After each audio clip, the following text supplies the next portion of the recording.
Okay, guys, we're outside in the American. I'm gonna start it up, give it its 90 million pumps.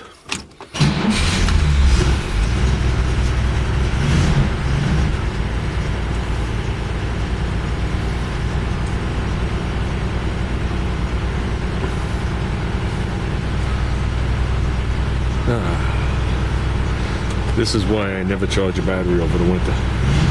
All you gotta do is come out and start your car once a month. Let it run, bring it up to operating temperature. Okay. Relubricates everything. The flywheel lands in a different spot.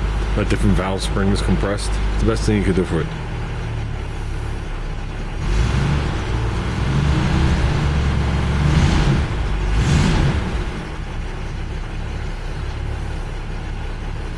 There you go.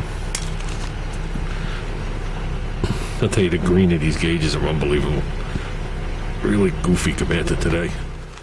Yeah, I only got the one light on in here. When we moved, we ran out of time. And we were just chucking crap as quick as we could.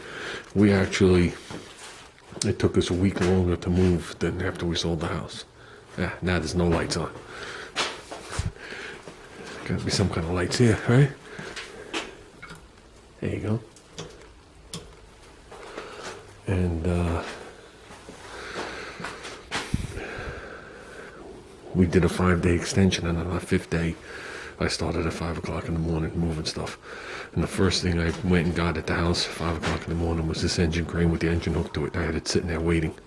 So I had to load it into the van, take apart the whole engine crane, put that in the van, drive here, reassemble the engine crane and pull it out. I had it in this garage by 6 o'clock in the morning. And then just stuff flew all throughout here, as you can see. And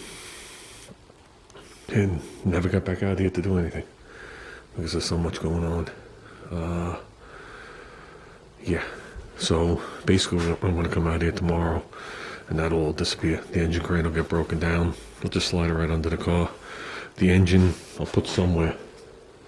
We'll pick a spot and just put it somewhere where it's out of the way. And a dolly, and that's it. And there's just some other things over there. I gave him a battery charger and a bunch of junk. And there's some junk cabinet over there we got to throw out. And that's pretty much it. I'd like to just spin the back of the car around and put it up against this wall to the back here.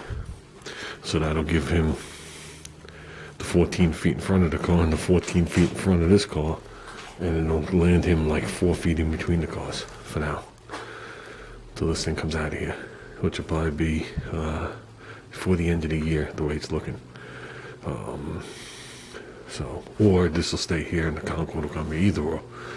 But regardless, there's no reason to leave the garage set up like this. It makes it impossible to use. You can't do anything in here. So, quick note, the carburetor came. The carburetor's absolutely mint. Never touched, never used, never on anything. So Junior's aesthetic. I packaged it back up. It's a Christmas present. So that's it, guys. Okay, guys, look at that. Sears 8-ton bottle jack. The top screws up. Actually, there's no rust on the nut. That's just dirt from laying. I bought this thing when I bought my motorhome, and I kept it in the motorhome in the box.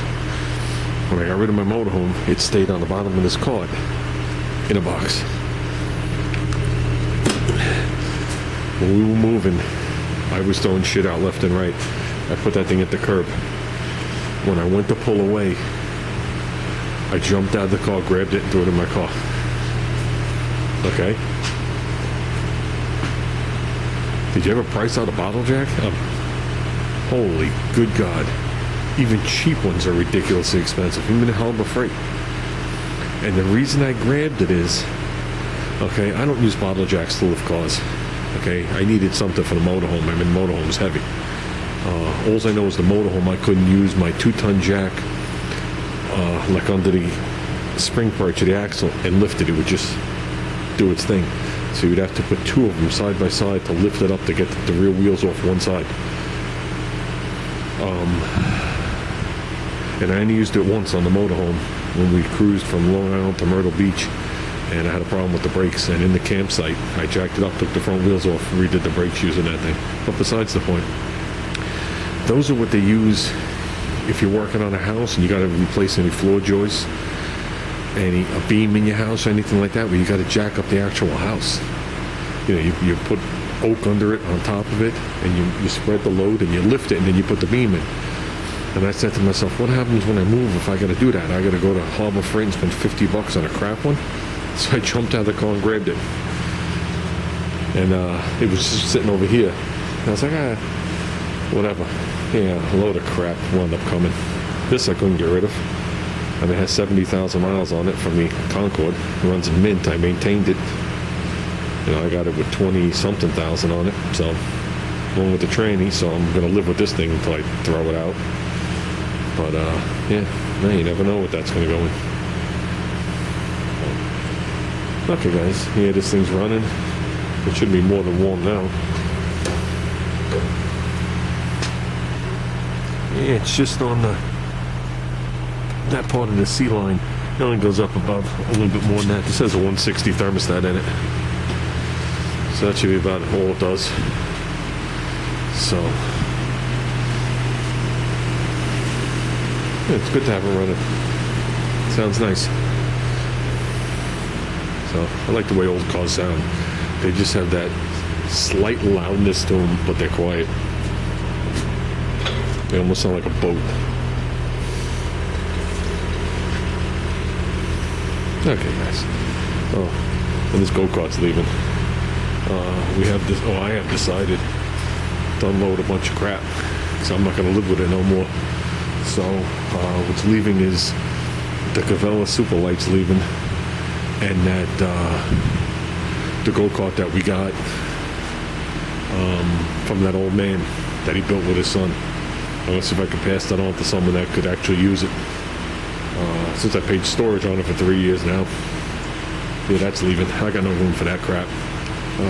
And I'm just going to sift through the remaining stuff, see what I'm going to save and what I'm going to get rid of. Then probably every mini bike I have I'm going to keep. There's no reason to get rid of them, especially ones like this. They're just too hard to get. Yeah, the go-kart's going. We'll save Junior's go-kart. I got a load of shit. That whole trail is full of shit that I could throw out. Here's something interesting. I was at that restore place today. They had a mid-70s. I just know by my brothers had them back then. Mid-70s rally. I don't know how you pronounced it. 10-speed bicycle. Sitting there for $49. Someone brought in a whole load of bicycles. I was like, holy crap. And you know how hard it was to not walk out there with that $49 mint bike that I know I could quadruple my money on. So, yeah, it was a nice piece sitting there. Nice piece. Really light. You know, bikes were so cool in the 70s.